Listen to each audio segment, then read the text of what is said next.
தனுஷோட 50th movie. இந்த படத்தை டைரக்ட் பண்ணுறது தனுஷ் தான். இதை வந்து ரெட் ஜெயின் மூவிஸ் வந்து ப்ரொடியூஸ் பண்ணுறாங்க. 100 crore பட்ஜெட்ஸ்.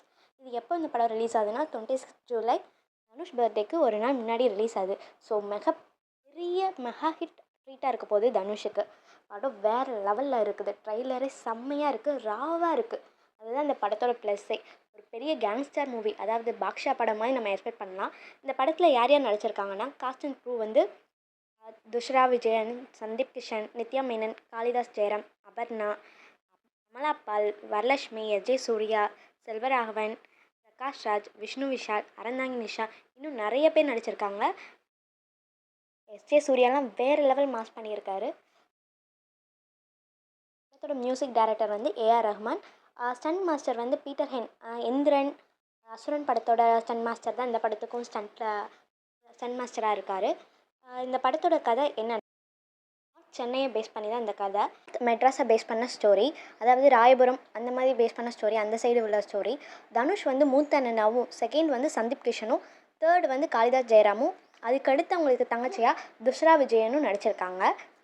தனுஷ் இந்த படத்தில் வந்து ஃபாஸ்ட் ஃபுட் கடை வச்சு நடத்திட்டுருக்காரு. தனுஷும் அவங்க தம்பி 2 பேரும், அதாவது காளிதாஸ் ஜெயராமும் சந்தீப் கிஷன், இவங்க 2 பேரும் வந்து ஃபாஸ்ட் ஃபுட் கடையில் 3 பேரும் வச்சு நடத்திட்டுருக்காங்க. வெளி உலகத்துக்கு வந்து எல்லோரும் ஃபாஸ்ட் ஃபுட் கடை வச்சுக்கிட்டு பிஸியாக இருக்கிற மாதிரி தான் காமிச்சிட்ருக்காங்க. இந்த ஸ்டோரி எப்படிப்பட்ட ஸ்டோரினா, தனுஷுக்கு ஒரு பேட் பாஸ்ட் இருக்கும். அதாவது சின்ன வயசில் அவங்க அம்மா அப்பாவை இழந்திருப்பார். செல்வராகவன் வந்து அவரோட வெல்விஷராக, எப்படி மெர்சலில் வந்து வடிவேல் வந்து விஜய் கூடயே இருப்பாரோ அந்த மாதிரி ஒரு வெல்விஷராக இந்த படத்தில் தனுஷ் கூடயே ட்ராவல் பண்ணுறாரு. மேபி ஒரு பிரதர் அந்த மாதிரி தான், ஆனால் கூட பிறந்த அண்ணனை காமிச்சிருக்க மாட்டாங்க. அண்ணன் மாதிரி வெல்விஷர், கார்டியன் எப்படினாலும் வச்சுக்கலாம், அந்த மாதிரி கூடயே இருக்கிறாரு. அப்போ அவங்க அம்மா அப்பா இறந்தது காரணமானவங்கள கொலை பண்ணணும், அவங்களை எப்படியாவது தண்டிக்கணும் அப்படின்னு சொல்லி சின்ன வயசுலேருந்தே தனுஷ் நினச்சிட்ருக்காரு. அதுக்கு தான் செல்வராகவன் வந்து காட்டிலே மிகவும் ஆபத்தான மிருகம் எதுன்னு கேட்பாரு. சிங்கம் அப்படின்னு சொல்லும்போது, இல்லை ஓணான், ஏன்னா நீ சிங்கம் மாதிரி ஒத்தை போய் அவனை அடித்து கொண்டுடலாம், ஆனால் அதெல்லாம் ஓணான் கூட்டம், எல்லோரும் நிறையா பேர் மொத்தமாக சேர்ந்தாங்கன்னா சிங்கத்தை வேட்டையாடி கொண்டுரும், அதனால நீ ரொம்ப ஜாக்கிரதையாக இருக்கணும், நமக்கு ஒரு சீன் காமிச்சிருப்பாங்க. ஸோ தனுஷ் வந்து ரொம்ப பொறுமையாக ஹேண்டில் பண்ணுறாரு.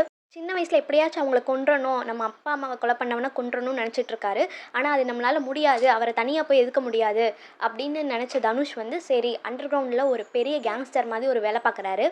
யாருக்கும் தெரியாமல், லைக் பாஷா மாதிரி. பாஷா படத்தில் எப்படி வந்து ரஜினி சார் ஒரு ஆட்டோக்காரன் மாதிரி நம்மகிட்ட காமிச்சிருப்பாங்களோ, அந்த மாதிரி தனுஷை வந்து இந்த படத்தில் ஃபாஸ்ட் ஃபுட் கடை நடத்துகிற மாதிரி காமிச்சிருப்பாங்க. அவங்க தம்பிங்களுக்கே தெரியாது அண்ணன் இப்படி ஒரு பெரிய கேங்ஸ்டர்னு. ஆனால் கொஞ்சம் கொஞ்சமாக காய் நகர்த்தி ஒவ்வொரு ஓனானா தூக்கிட்டுருக்காரு, அதாவது ஒவ்வொரு வில்லனாக தூக்கிட்டுருக்காரு. இது யாருக்குமே தெரியாது.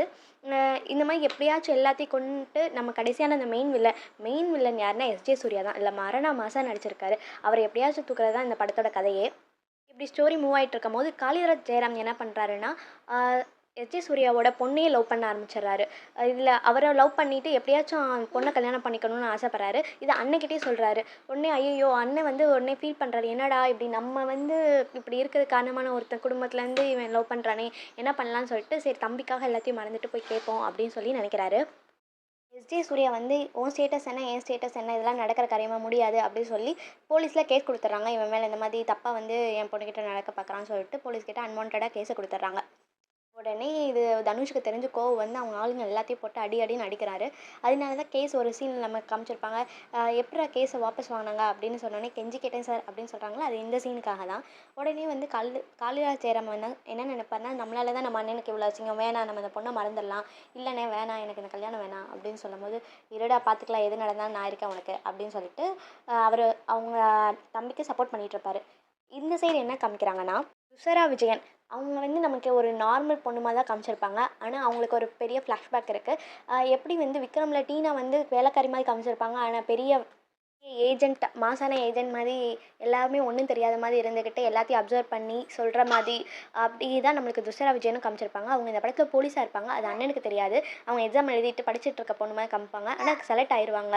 சர்தார் படத்தில் எப்படி கார்த்திக் வந்து சீக்ரெட் ஏஜென்ட்டாக ஒர்க் பண்ணாங்களோ, அந்த மாதிரி சீக்ரெட் ஏஜென்ட்டாக வந்து போலீஸுக்கு ஒர்க் பண்ணிகிட்ருப்பாங்க துஷரா விஜயன். எதுக்காகனா, அண்டர் வேர்ல்டில் என்ன நடக்குதுன்னா, எல்லா வில்லனும் ஒருத்தராக மாற்றி செத்துட்ருக்காங்க, இதுக்கு பின்னாடிலாம் யார் இருக்காங்க அப்படின்னு சொல்லி டீம் போட்டு கண்டுபிடிக்க சொல்லுவாங்க. டீமில் ஒரு ஆளாக தான் துஷரா விஜயன் ஒர்க் பண்ணிகிட்ருப்பாங்க. இது வந்து அவங்க வீட்டுக்கே தெரியாது, யார்கிட்டையும் சொல்லக்கூடாதுன்னு சொல்லியிருப்பாங்க. கடைசியில் பார்த்தா இதுக்கெல்லாம் காரணம் அவங்க அண்ணன் தான், தனுஷ் தான் தெரிஞ்சிருது. தனுஷ் தான் ஒவ்வொருத்தராக கொண்டுக்கிட்டே வராரு. ஒரு சீனில் கூட தங்கச்சி வந்து தண்ணி எடுத்து அண்ணன் மேலே ஊற்றுவாங்க பார்த்தீங்களா? அது என்ன சீனுன்னா, இந்த மாதிரி கொலை பண்ணுறத வந்து தங்கச்சி ஒளிஞ்சிருந்து பார்த்து கண்டுபிடிச்சிடுறா. இதுக்கு பின்னாடிலாம் அண்ணன் தான் இருக்காரா? எதனால இப்படின்னு சொல்லும்போது தான் ஃப்ளாஷ்பேக் காமிக்கிறாங்க. அவங்க அம்மா, அப்பா வந்து இவங்களால தான் இறந்தாங்க. தேவையில்லாம அனாவசியமா கொன்னுட்டாங்க அப்படின்றதுனால. ஸோ, இதனால பாதிக்கப்பட்ட தனுஷ் இப்படி பண்ணிட்டு இருக்காருன்னு தெரிஞ்சோனே, இனிமேல் இப்படி பண்ணாத, எல்லாத்தையும் தலைமொழியிரு அப்படின்னு சொல்லி தண்ணி எடுத்து ஊத்துறாங்க. துஷ்ரா விஜயன் வந்து அண்ணன் இப்படிப்பட்டவர் தான் தெரிஞ்ச பிறகும் மற்ற 2 அண்ணன்கிட்டயும் போய் சொல்லுவா. அதாவது சந்தீப் கிஷன் கிட்டேயும், காளிதாஸ் கிட்டேயும் போய் சொல்லுவா. இந்த மாதிரி அண்ணன் வந்து இப்படி ஒவ்வொருத்தரா கொலை பண்ணிட்டு இருக்காரு அப்படின்னு சொன்னோடனே, இவங்க 2 பேரும் வந்து அவங்க அண்ணனுக்கு தான் சப்போர்ட் பண்ணுவாங்க. அண்ணன் பண்ணுறது கரெக்டு, அவர் கூட தான் நிற்கணும்னு சொல்லிட்டு, அவங்க தங்கச்சிக்கு தெரியாமல் வந்து நீங்கள் எப்படியாவது அண்ணனை மாற்றுங்க, திருத்த பாருங்க. ஏன்னா வந்து போலீஸில் என்ன சொல்கிறாங்கன்னா, யார் இது மாதிரி பண்ணுறாங்களோ அவங்கள பிடிச்சி அவங்கள என்கவுண்டர் பண்ணுறதா பேசிகிட்டு இருக்காங்க. ஆனால் அண்ணனை மாற்ற பாருங்கள், நம்மளுக்கு அண்ணன் முக்கியம் அப்படின்னு சொல்லும்போது, சரி சரின்னு இவங்க எல்லாருமே சொல்லுவாங்க. கடைசியில் பார்த்தா இவங்க 3 பேருமே சேர்ந்து எல்லாத்தையும் வந்து கொலை பண்ணுறதுக்கு அவங்க அண்ணன் கூட சேர்ந்து ஹெல்ப் பண்ண ஆரம்பிச்சிருவாங்க. இதுதான் வந்து ராயனோட ஸ்டோரி. இன்னொரு சைடு என்ன சொல்கிறாங்கன்னா, செல்வராகவனோட செல்வராகவனோட காசிமேடு படம் மாதிரியும் இருக்கும்னு சொல்லி சில பேர் சொல்லிட்டு இருந்தாரு. அதாவது செல்வராகவன் முன்னாடி வந்து காசிமேடுன்னு சொல்லி அஜித், தனுஷ், பரத் 3 பேர் வச்சு எடுக்கிற மாதிரி இருந்தார். ஆனால் அது வந்து ட்ராப் ஆயிடுச்சு. அந்த ஸ்டோரியை தான் இப்போ தனுஷ் எடுக்க தான் சொல்லிட்டு இருக்காரு. ஆனால் வந்து செல்வராகவன் வந்து அஃபிஷியலாகவே சொல்லிட்டாரு, இல்லை இது அந்த படம் கிடையாது, இது வந்து தனுஷ் முழுக்க முழுக்க அவராக நினச்சி எழுதின ஸ்டோரி, பிடிச்சி எழுதின ஸ்டோரி. ஸோ இது அவரோட ஸ்டோரி, எனக்கு இதுக்கும் சம்மந்தம் இல்லைன்னு சொல்லிட்டாரு. ராயனோட ஸ்டோரி இப்படி தான் இருக்கும். ஸோ இதோட வந்து படம் நீ இனிமேல் திரும்பி வாழப்பாரு அப்படின்னு சொல்லும்போது, சரி ஓகே உனக்காக எல்லாத்தையும் விடுறேன் அப்படின்னு சொல்லி தனுஷ் சொல்கிறாரு. ஆனால் இதோட விடலை. கடைசி அந்த வில்லனை போட்டு முடிக்கிற வரைக்கும் அவர் தொடர்ந்து இந்த செயலை செஞ்சுக்கிட்டே தான் இருக்கார். ஆனால் தங்கச்சிக்கு தெரியும். ஆனால் தங்கச்சி வந்து சீக்கிரட்டாக வந்து தனுஷை ஹெல்ப் பண்ணி காப்பாற்றிடுவா.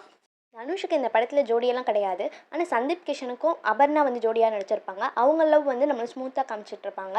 காளிதாஸோட லவ் ரொம்ப பெரிய போராட்டமாக இருக்கும். கடைசியில் வந்து அவங்க அப்பாவை கொன்றுவார். அவங்க அப்பா இப்படிப்பட்டவன் தெரிஞ்சு அந்த பொண்ணே வந்து ரொம்ப அசிங்கப்படும். ஐயோ எங்கள் அப்பா இப்படிப்பட்டவரா, ஓகே இனிமேல் எங்கள் அப்பா வந்து எனக்கு தேவையே இல்லை, நீங்கள் பண்ணதான் கரெக்டுன்னு இவங்களுக்கு தான் சப்போர்ட் பண்ணும். லாஸ்ட்டாக வந்து காளிதாஸ் ஜெயராமும் அந்த பொண்ணும் சேர்ந்துருவாங்க. அந்த பொண்ணு மேபி அன்கிதாவாக தான் இருப்பாங்கன்னு நினைக்கிறேன். படத்தில் பெரிய ட்விஸ்ட்டு எதுன்னா, துஷரா விஜயன் தான். கூடவே இருந்துட்டு சீக்ரெட் ஏஜென்ட்டாக ஒர்க் பண்ணிகிட்ருப்பாங்க போலீஸாக. அதுவும் இல்லாமல் செல்வராகவன் ஒரு சீனில் சொல்லுவாங்க, என்னடா ராயன் வருவான்னு சொல்லிட்டு இருக்க, எங்கன்னு கேட்கும்போது இந்த வந்துகிட்டே இருக்கான் அப்படின்னு சொல்லும்போது, செல்வராகவன் மட்டும்தான் வந்து தனுஷை பற்றி தெரிஞ்ச ஒரே ஆள். அவருக்கு இந்த மாதிரி அண்டர் கிரவுண்டில் பெரிய டானா வந்து தனுஷ் செயல்படுறான்றது செல்வராகவனுக்கு மட்டும்தான் தெரியும், வேறு யாருக்கும் தெரியாது.